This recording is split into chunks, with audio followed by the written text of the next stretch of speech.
Assalamualaikum warahmatullahi wabarakatuh. Perkenalkan, nama saya Ristiawan dari Prodi Sistem Informasi. Video ini saya buat untuk melengkapi tugas satu mata kuliah analisis dan visualisasi data. Eh, Pertama-tama kita akan baca soal untuk yang nomor satu. Nah, nomor satu ini kita diberi tabel yang berisi tabel kecepatan, jarak, ya kecepatan dan jarak. Dan di sini ada 50 data seperti itu. Dengan menggunakan program R, kita diminta untuk memberikan jawaban berupa rata-rata kecepatan mobil, rata-rata jarak yang ditempuh, dan standar deviasi jarak yang ditempuh oleh mobil. Baik, sekarang kita langsung ke program R saja. Baik, kita bisa lihat di sini langsung ada tampilan untuk R Studio-nya. Berarti kita di sini perlu untuk memasukkan data-data yang ada di dalam tabel tadi. Untuk mempersingkat waktu, sebelumnya saya sudah menulis eh, data-data yang ada tadi. Jadi kita deklarasikan dua variabelnya yaitu kecepatan dan jarak. Ini kecepatan dan jarak. Enter. Nah, di sini kita udah dapat data kecepatan berupa angka-angka 50 angka yang sudah diberikan pada soal. Sekarang untuk pertanyaan nomor satu tadi kita diminta untuk menghitung rata-rata kecepatan. Jadi kita bikin rata-rata kecepatan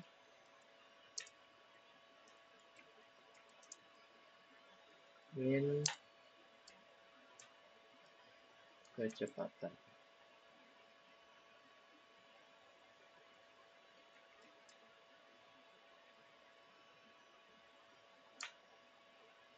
Show kecepatan.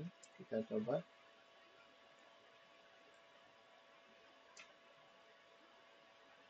Oh maaf, show rata-rata kecepatan.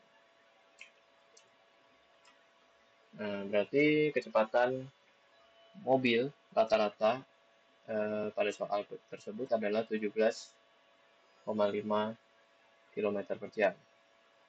Yang kedua, kita diminta untuk eh, menghitung rata-rata jarak. Rata-rata jarak berarti kita harus menggunakan value baru lagi. Rata-rata jarak. Kita di sini kita masukkan rata-rata jarak. Rata-rata jarak sudah dapat. Kita show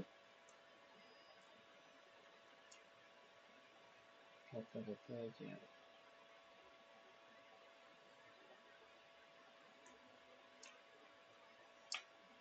Nah, rata-rata jarak yang ditempuh oleh mobil pada soal adalah 42,28 km. Yang ketiga, kita diminta untuk membuat standar deviasi.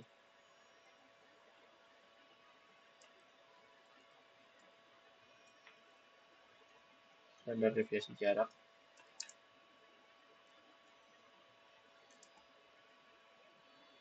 SD jarak. Nah, di sini kita udah dapat standar deviasinya.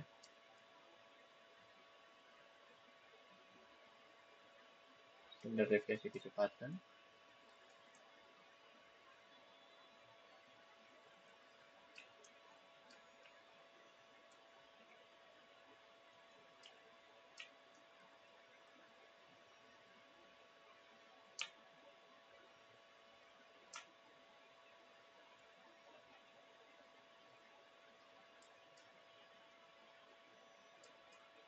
Standar deviasi kecepatan juga kita sudah mendapatkannya.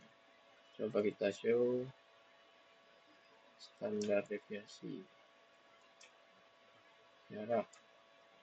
24,76 sekian. Standar deviasi kecepatan ada di 14,9 sekian. Baik, untuk nomor 1 kita sudah selesai. Sekarang kita berpindah untuk ke nomor 2. Nomor 2, kita baca soalnya. Berdasarkan tabel pada nomor 1, gunakan program R untuk membuat plot dan interpretasikan hasilnya. Oke, kita diminta untuk membuat plot. Yang pertama adalah scatter plot. Scatter plot dari data kecepatan dan jarak. Baik, mari kita coba buat.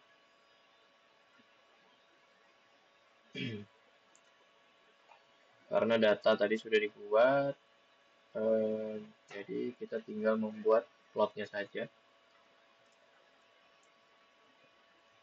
Plot kecepatan, jarak,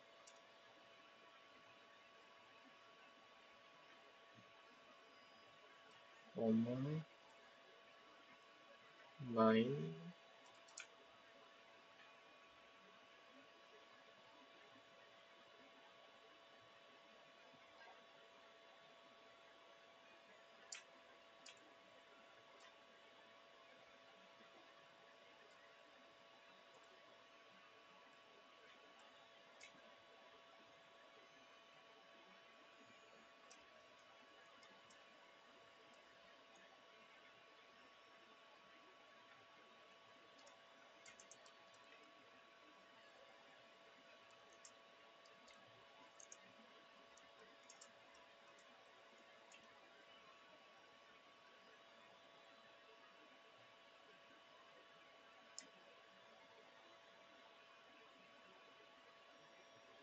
balik, kecepatan.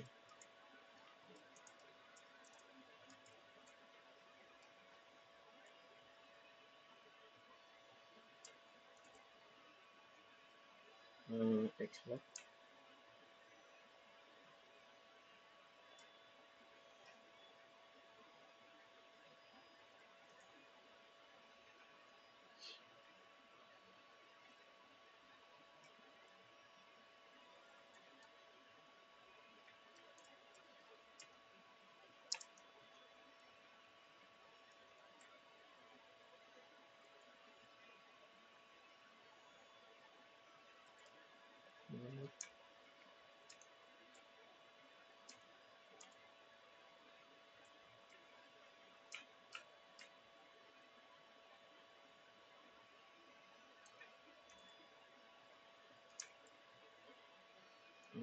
Jarak,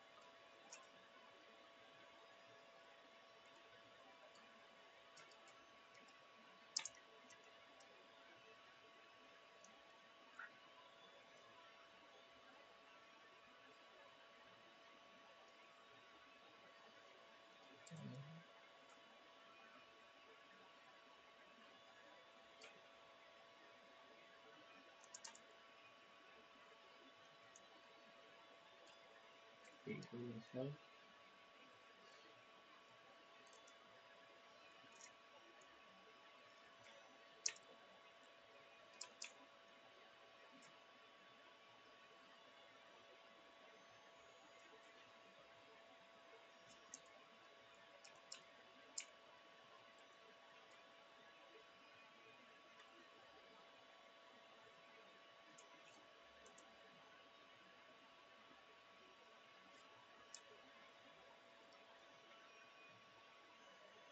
Kita coba. Nah, baik, di sini sudah bisa terlihat untuk plotnya sudah terbaca. Scatter plotnya sudah menampilkan hasil.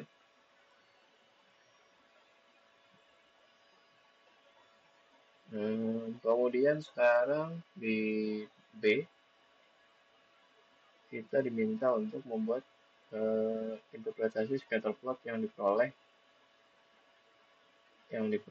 Baik,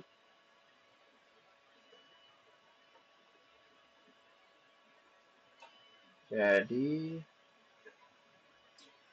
scatterplot menunjukkan hubungan antara kecepatan dengan jarak. Umumnya jarak meningkat seiring dengan peningkatan kecepatan. Bisa kita lihat di sini, semakin ke kanan berarti kecepatan semakin tinggi, berarti jarak juga akan semakin meningkat. Bisa dilihat dari sini, dari sebelah kiri, dari kecepatan 0 km per jam, jaraknya juga masih rendah, semakin ke kanan semakin tinggi. Tetapi ada outlier di sekitar kecepatan 114 km. Nah, ini di sini. Ini berarti ada yang data yang janggal karena dia jaraknya tidak sebanding dengan nilai yang lainnya. Jadi outlier ini mungkin mewakili kesalahan data atau kondisi khusus yang harus diperiksa lebih lanjut dari data yang diberikan pada soal seperti itu. Oke, kita lanjut ke histogram. Ya, kita diminta untuk eh, membuat histogram data kecepatan mobil. Baik, kita buat histogramnya. Untuk mempersingkat waktu, saya tadi sudah membuatnya sebelumnya.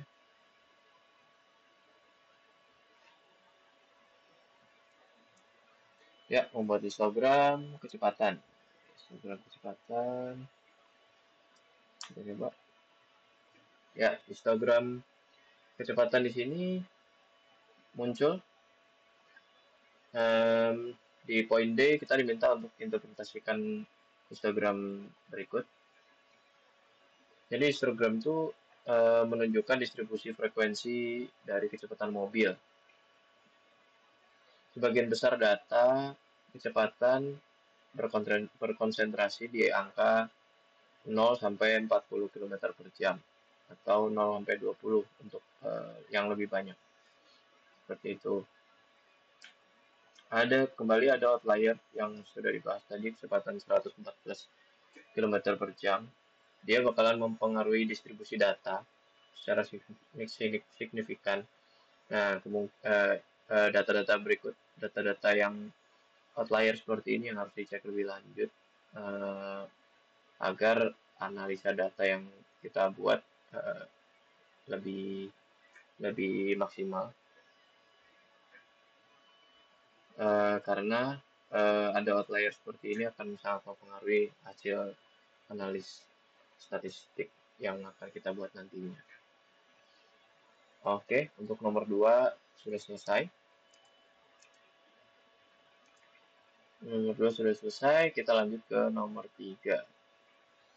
Nomor 3, Thomas memperoleh nilai 80 untuk ujian matematika dengan rata-rata 75 dan standar deviasi 10.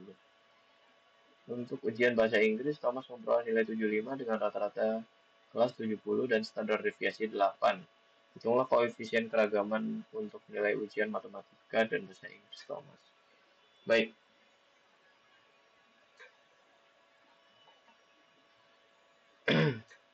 Sebelumnya koefisien keragaman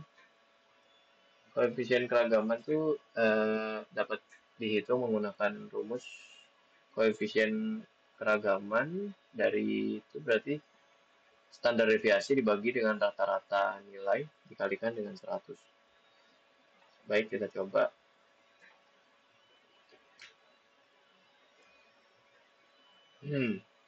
Untuk ujian matematika, rata-rata ada di 75.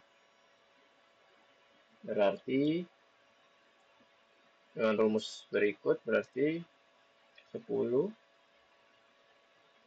dibagi 75 dikali 100.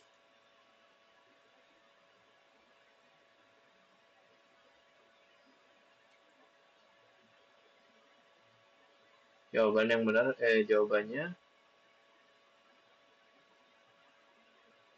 adalah 13,33%. Itu adalah koefisien keragaman untuk nilai yang matematika. Untuk yang kedua, nilai bahasa Inggris itu standar deviasi 8 dibagi rata-rata nilai mereka adalah 70, rata-rata kelas dikalikan dengan 100. Dikalikan dengan 100. Jadi untuk koefisien keragaman untuk matematika, untuk bahasa Inggris adalah ada di angka 11,43 kalau dibulatkan. Seperti itu. Baik, untuk tugas satu mata kuliah visualisasi data sudah selesai. Terima kasih. Saya Aristiawan. Wassalamualaikum warahmatullahi wabarakatuh.